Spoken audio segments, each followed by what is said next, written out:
welcome back to the channel. Today I'm going to tackle one of the two things that are bothering me the most on my Jeep JL.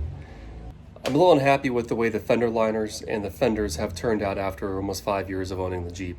I did not get the body color ones, I got the black ones, and they're just fading and I cannot keep them dark no matter what. They look gray, they look washed out, that it's not aging very well.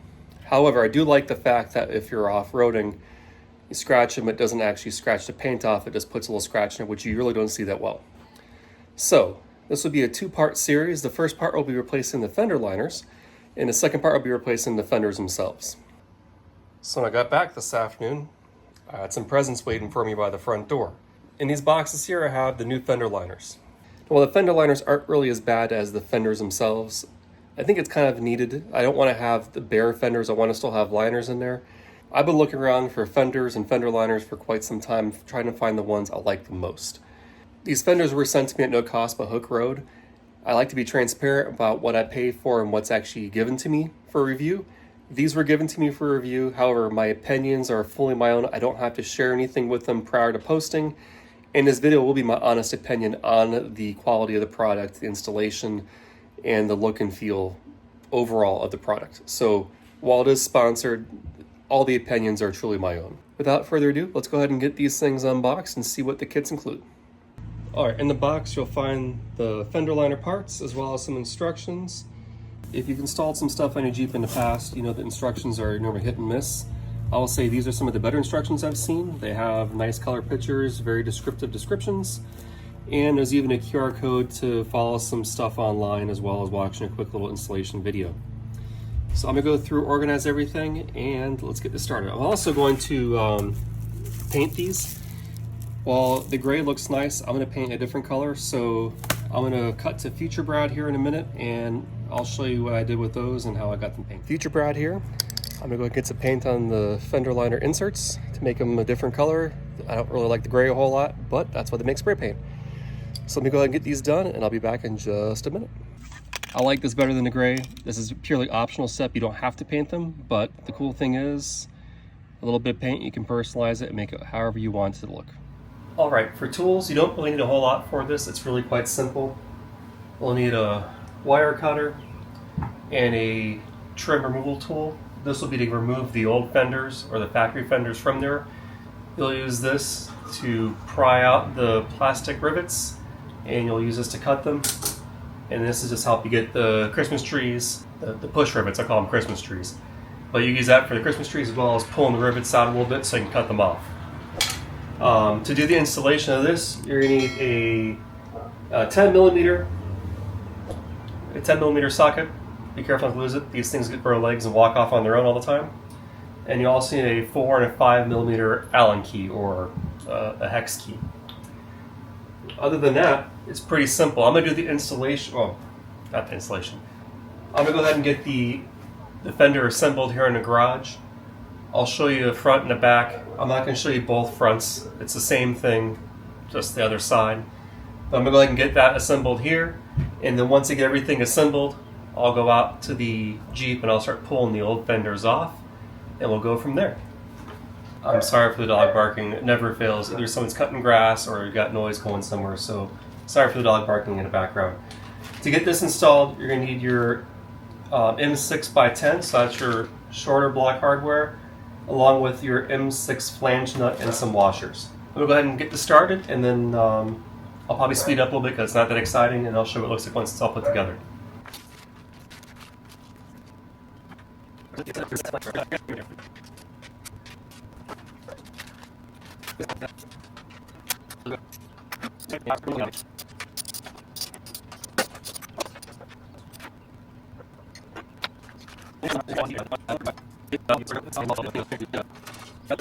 Alright, the rear fenders also have fantastic instructions.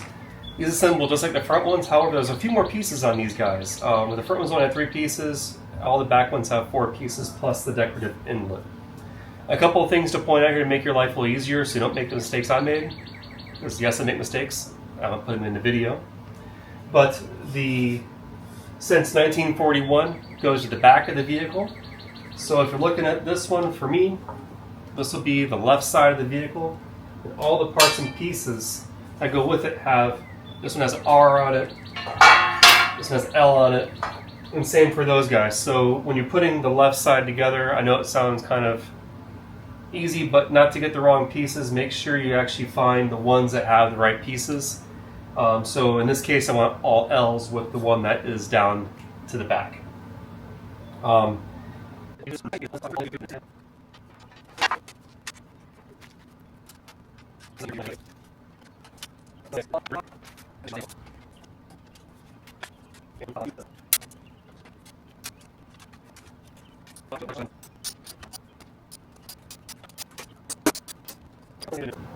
gonna go ahead and get the other side put together off camera, and then we'll start tackling the Jeep and taking the old fender liners off. All right, to remove the factory fender liner, you got some Christmas tree push pins here. I'm not sure what these are really called. I call them Christmas trees, but you got 2 of them here. You got 1 in the front. You got a bunch along the top here. You have a 10mm here, and you got 1 in the front. And then the whole fender liner should just pop out and allow you to put the new one in.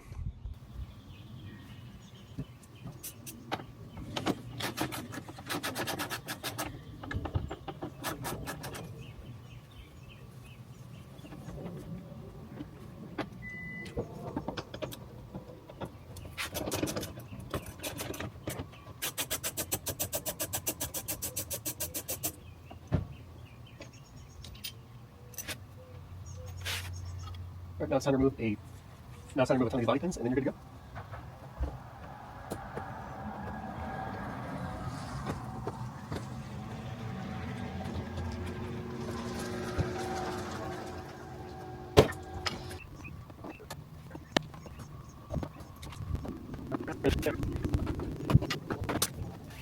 Once all the little Christmas tree pins are out, you can just start pulling out the fender.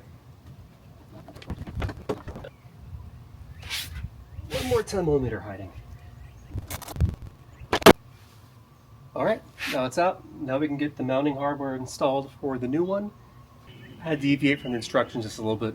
A little difficult getting the fender liner to fit in there with my tires and the shocks and everything, so I took them back apart. And now that I have it in there, I'm gonna start piecing it back together, and then I'll show you where everything mounts up when we're all done, and we'll move on to the next one. So, not too hard, but the instructions, while being good, if you take the tire off, and if you take the whole wheel off, it'll be much easier to get to it.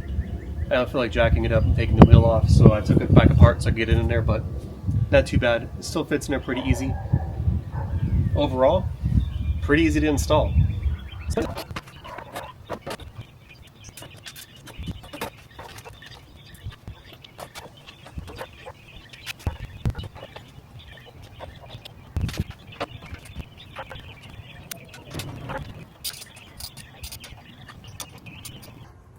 All right, so it's installed. You got one mount, hang on. You got one mount over here, one here, and one there. There's plenty of clearance for the remote reservoir hose on my Fox shocks. Everything fits in nice and neat. I did go ahead and reinstall the 10mm bolts that are right there. It helps hold the fender on as well as the fender clips. And if you don't know, the fender is mainly held on by the 3 bolts as well as the fender clips. Make sure you get some extra fender clips as well. But this one's done. Now move the other side, and I'll be back in a minute.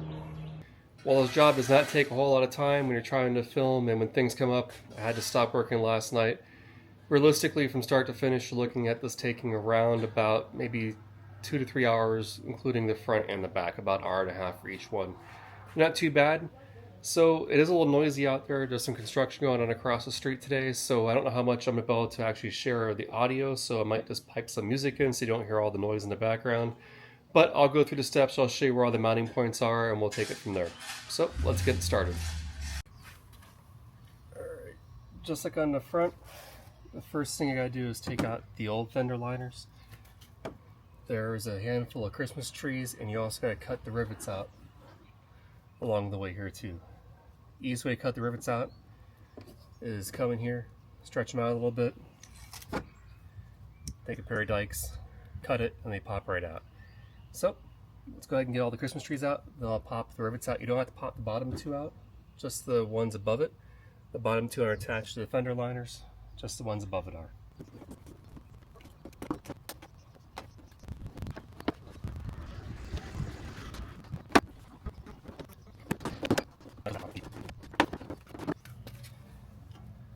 Alright, we're getting this guy loaded up. The Sense 1941 goes to the back. That way you know which is the back of each side. And this one should be much easier to fit right in. Oh yeah, much better than the last one.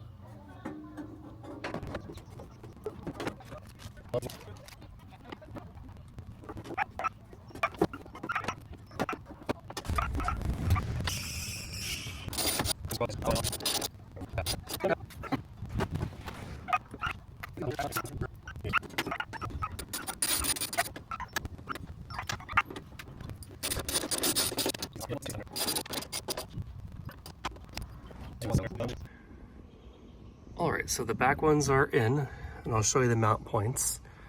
You have one there. That hole's not lining up. I'll fix that one with a rev nut later. So there's a couple spots to mount.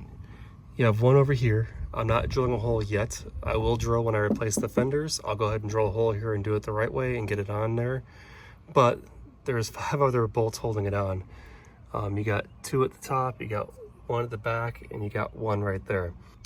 When I replace my fenders, I'm gonna go ahead and put rev nuts in those spots there to make it easy to take them on and off without having to get your fingers behind the back to hold up the nut on there. Rev nuts will make it much easier and make it easy to change these out in the future. But the back ones went on in minutes. I think it took me half hour to get both of them installed, including removing the old fender liners. So the back ones are way easier than the front. I think it's because you have more room back here, and there's not as much interference from the suspension parts.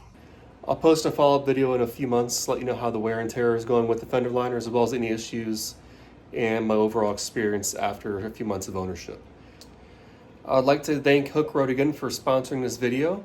You can use this discount code right here on any of the products they have and get a discount, as well as help support the channel. I'll put it down in the comments below. Thank you for watching. I'll see you in the next video.